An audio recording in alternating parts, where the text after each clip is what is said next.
ആദ്യം നന്നായിട്ട് കഴുകിയെടുത്തിട്ടുള്ള 1 കപ്പ് ചെറുപയർ ഒരു 4-5 മണിക്കൂർ കുതിർത്തതിന് ശേഷം ആ വെള്ളം ഊറ്റി കളഞ്ഞിട്ട് ഒരു പാത്രത്തിലേക്ക് ഇട്ട് കൊടുക്കാം.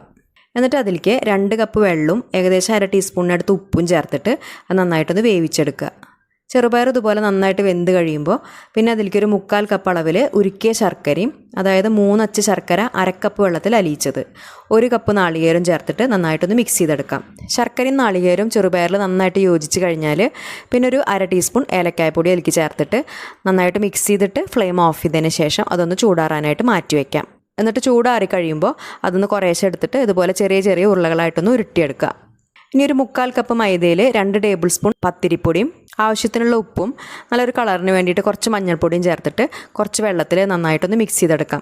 ഏകദേശം ഒരു ദോശമാവിൻ്റെ പരുവത്തിൽ നന്നായിട്ട് യോജിപ്പിച്ചെടുക്കാം. ഇനി ഉരുട്ടി വെച്ചിട്ടുള്ള ഉരുളകൾ ഓരോന്നായിട്ട് ഈ മാവിൽ നന്നായിട്ടൊന്ന് കോട്ട് ചെയ്തതിന് ശേഷം ഇതുപോലെ ഒരു ഉണ്ണിയപ്പച്ചട്ടിയിൽ വറുത്തെടുത്താൽ പുറം ഭാഗം നല്ല ക്രിസ്പി ആയിട്ട് ഉള്ളിൽ നല്ല സോഫ്റ്റ് ആയിട്ടുള്ള സുഖിയൻ റെഡിയായി. ഉണ്ണിയപ്പച്ചട്ടിയിൽ വറുത്തെടുക്കുകയാണെങ്കിൽ ഒരുപാട് എണ്ണ ആവശ്യമില്ല. ആ കുഴികളുടെ ഏകദേശം ഒരു 1/2 ഭാഗം മാത്രം മതിയാവും. മീഡിയം ഫ്ലെയിമിൽ വെച്ചിട്ട് വറുത്തെടുക്കുകയാണെങ്കിൽ എണ്ണ കുടിക്കാത്ത നല്ല ടേസ്റ്റി ആയിട്ടുള്ള സുഖിയൻ റെഡിയാക്കി എടുക്കാം. അപ്പോൾ ഈ രീതിയിൽ ചെയ്യാത്തവരുണ്ടെങ്കിൽ എന്തായാലും ഒന്ന് ഉണ്ടാക്കി നോക്കുക.